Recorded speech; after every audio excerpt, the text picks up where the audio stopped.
রাজ্জাক কবরী থেকে শুরু করে এখন হচ্ছে সাদিয়া আয়মান পর্যন্ত, আবার অনেকে এখানে কাজ করে সুপারস্টার হয়েছেন। তিনি একাধারে একজন চিত্রশিল্পী, উদ্যোক্তা ও সঙ্গীত শিল্পী।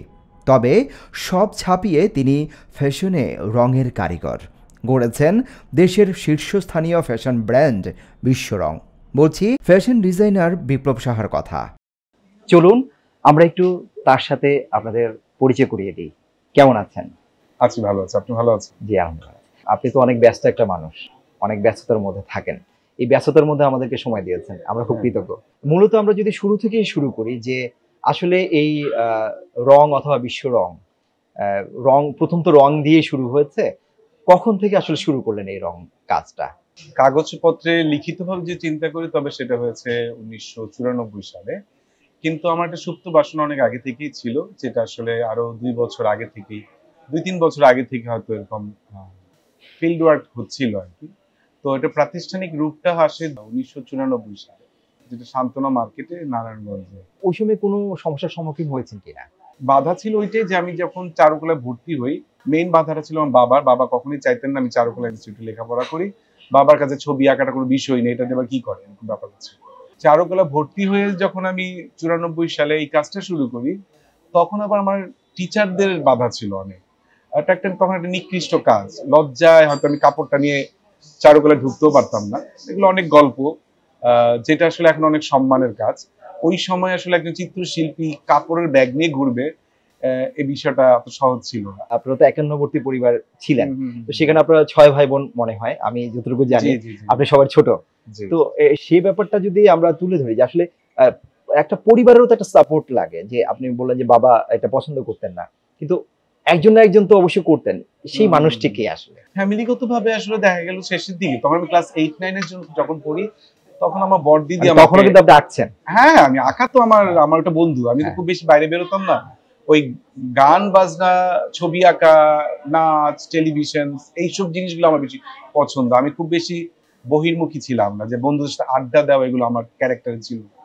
তো আর আমার বাসায় টিচার আসতেন, আমি একদম এসএসসি পর্যন্ত আমি বাসায় লেখাপড়া করেছি। কোচিং টোচিং আমি অত বুঝতাম না।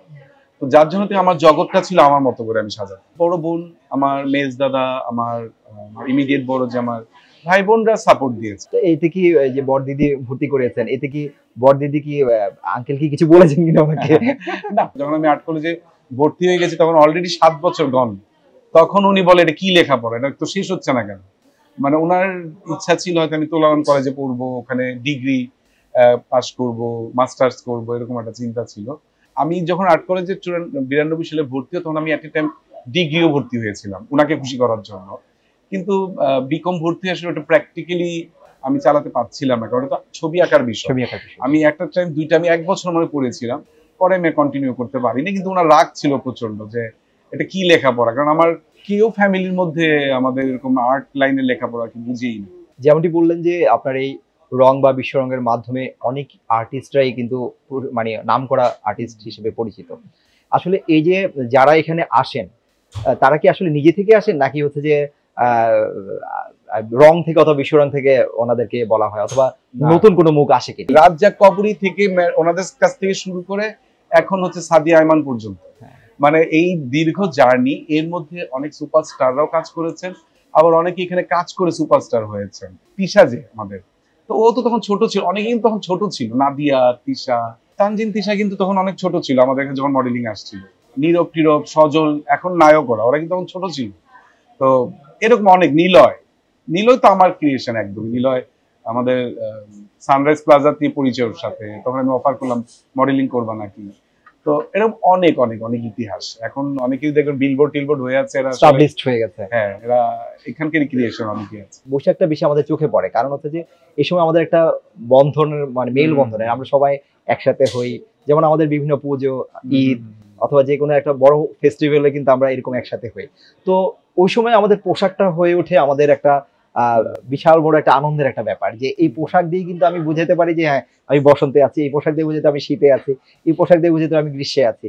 আসলে এই ব্যাপারগুলো আপনারা কিভাবে ফুটিয়ে তোলেন? ফিল করলাম যে বৈশাখী সাদা লাল, আমরা যখন মুখোশ রং করছি তখন হচ্ছে এটা তো বৈশাখেরই রং, তাহলে এটা কোনো পোশাকে যাচ্ছে না। এটা গল্পটা কিন্তু ওখান থেকে, আমি মনে করি বাংলাদেশ ফ্যাশন ইন্ডাস্ট্রি এখন অনেকে জানে না যে বৈশাখ হঠাৎ করে এত রঙিন হয় না। যেটা শুরুটা কিন্তু আমার হাত দিয়ে আসছে। এরপরে যেমন বৈশাখ এত রঙিন হয়ে গেল এবং এখন ফুটপাতেও একতারা দোতারা কাপড় বিক্রি হয়। তার মধ্যে আপনার গ্রীষ্মকালীন মানে ওরা যখন রিপোর্টগুলি করতে আসতো, রিপোর্টগুলি কারণে আমাদেরকে অনেক পোশাক বানাইতে হইতো। কেউ এসে বলতে গ্রীষ্মকালীন কি করলেন, বর্ষায় কি করলেন, এই যে ব্রাইডাল সিজন কি করতেছেন। তো জিনিসগুলি আসলে একটা একটার সাথে পরিপূরক হয়েই কিন্তু এই দিবসগুলা, ঋতুগুলা, বিজয়ের রং কি, 26শে মার্চ স্বাধীনতা দিবসে কি হচ্ছে, 21শে ফেব্রুয়ারির বিক্রি ততটা না হলেও ওই সময়, তখন আসলে আমরা একটা দেশাত্মবোধের জায়গা থেকে কাজগুলি করতাম। বর্ণমালা নিয়ে কাজ করা একটা, মানে যখন আমি সারা দেশ জুড়ে দেখতেছি নানান দেশের নানান ভিন দেশের কালচারে কাপড় চোপড়ে শয়লা, তখন আসলে ইচ্ছা করে করে এই জিনিসগুলি নিতাম। ইচ্ছা করে করে মনে হতো যে আমি আমাদের মোটিভ ইউজ করি। তো মোটিভ ইউজ করতে গিয়ে রিক্সার কথা মনে হলো, সন্দেশের কথা মনে হলো, শীতল পাটির কথা মনে হলো, আপনার টেরাকোটার কথা মনে হলো, কান্তজিউর মন্দির, আপনার শখের হাড়ি, লক্ষ্মীর সরা, নানান বিষয়বস্তুকে কাপড়ের মধ্যে আনতে শুরু করলাম। এটা কিন্তু ওই সময়ের আমাদের চর্চার ফলটা এখন এখন অনেকে ভোগ করছে।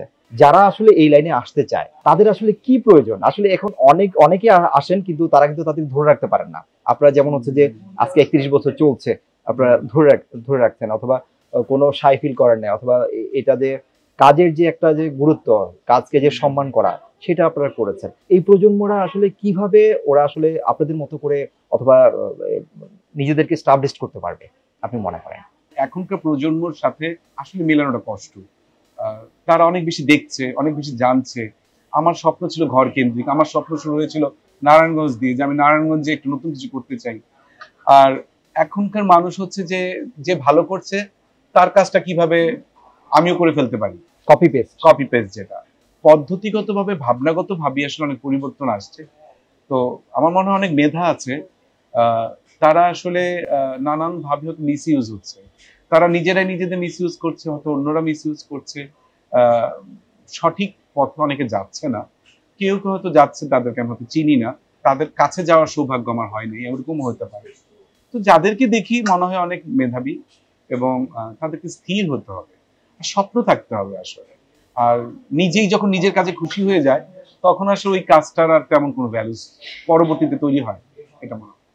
দাদা, অনেক অনেক ধন্যবাদ আপনার মূল্যবান সময় দেওয়ার জন্য। আমরা খুবই কৃতজ্ঞ হ্যালো বাংলাদেশের পক্ষ থেকে। আপনাকে অনেক অনেক শুভেচ্ছা।